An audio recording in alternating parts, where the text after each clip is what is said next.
Hello everyone and welcome back to Newegg TV. I'm Steve and today I'm going to do an overview on this Logitech 2.1 channel speaker system, the Z313. So no paperwork or accessories with this particular model, so we're just going to jump right into the drivers and we'll start with the satellites first. So first and foremost, we have two satellites, obviously left and right. You guys can tell here they are basically black with some silver highlights. It's also kind of a screen cover here going over the fronts of the drivers there. 5-watt speakers, the specific size, we're looking at about 2.75 inch drivers, and they have about a 3/4 inch, I'd say, diameter port. Response time, or excuse me, the response frequency of these particular speakers, 48 hertz all the way up to 20,000 hertz, plus or minus 3 decibels. So bottom line is these are pretty small, about 6 inches tall, and I'd say they're probably going to take up as much room as maybe a little bigger than a can of Coke or Pepsi, whatever you end up drinking, can of soda on your desktop. So that being said, I think I kind of covered the satellite speakers, other than the fact that they do come with these this one 3.5 millimeter analog connector. You'll actually connect this to the back of the subwoofer, which I'll show you right now. So here we have the sub. It's actually a 15-watt sub, so that gives us a total of 25 watts if that's how you want to count these. I don't actually like thinking of it like that because technically each one's separate and they should be treated separately. Aside from that, the dimensions of this particular sub, we're looking at about 6 inches by 8.75 inches by about 9 inches in height. So very small, fit underneath most people's desk without an issue. Give you a little something to put your feet on if that's what you wanted to do with it. We do have a very small porthole here. I'd say it's probably about 1 inch diameter port. I'll flip it around to the bottom here so you guys can get an actual look of the subwoofer. And in fact, I didn't measure this. It just reminds me. Let me grab a ruler really quickly. Looks like, let's say it's about, yeah, it's 4 inch. So a very small 4-inch speaker that they're using as a sub, and it is, let's see, it is ported, but you get a couple stands here. I'll actually show you one here. You could remove those, although I don't really know why you'd want to. Let me flip this back up again and show you the back of the subwoofer. There you get a little bit more information. Also, there's a very small amp inside. There's a little control pod that they use to raise and lower the volume. But I want to show you here the speaker output. This is actually where you plug in those two satellite speakers via that 3.5 millimeter plug.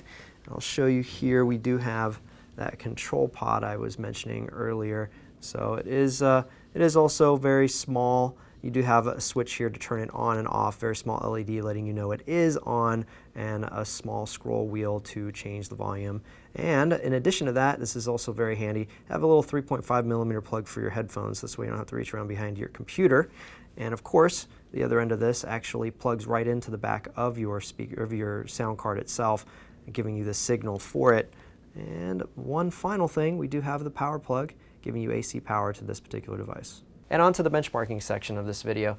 Basically what we do now with all of our speaker sets is test them using true RTA software, a special microphone, and an external sound card. And the idea of this particular test is just to see how these speakers perform in a real-world environment. We don't put them in a soundproof room or anything like that. We essentially just test it in one of our offices, set up just as you would in your household with the sub on the floor and the satellite speakers on your desk. So in a perfect world, these speakers would test as a completely straight line, and that would basically tell us that it didn't perform any louder or any quieter at any particular frequency. So what we get in the real world is these peaks and valleys, because no speaker is perfect. And essentially, we start at the 20 hertz range and go all the way up to the 20,000 hertz range. And then the decibels here in sound pressure level are here on the left. And essentially what we're going to try and do is interpret these results for you. Now this speaker set actually was designed to run between 48 hertz all the way up to, well, it's about 48 hertz, about 50 hertz right here, all the way up to the 20,000 hertz range. And that basically means we should ignore any results here on the left, because these are basically not what the speaker was designed for. These drivers were not designed for that.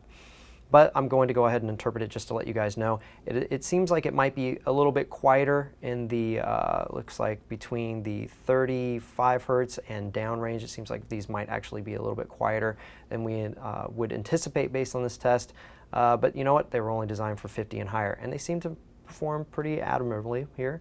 A little bit quieter in, it looks like, the 70 hertz area and the 100 hertz area, so maybe some of the deeper bass, kind of a boom sound to each bass signal would be a little bit quieter than anticipated. If we look at the 120 hertz and the 220 or 150, it looks like, and 220 hertz ranges, looks like these are performing a little bit louder than anticipated, which basically would just mean maybe the higher end of the bass area would seem a little bit louder than normal, which a lot of people like bass, so that's probably not a big deal. Or maybe the lowest vocal range humanly possible in here would be affected by that being a little bit louder. Here it tightens up, so everything looks really good between about 300 hertz all the way up to just about 2000, I'd say about 1800 hertz. Then we get a peak here, which basically means it's a little louder than anticipated, and it looks like that's about 1900 hertz, which is the high end of the mid-range, starting at the low end of the highs. So maybe the hiss of cymbals might seem a little louder than normal. But other than that, the rest of the test seems to perform really well. So kudos to you, Logitech.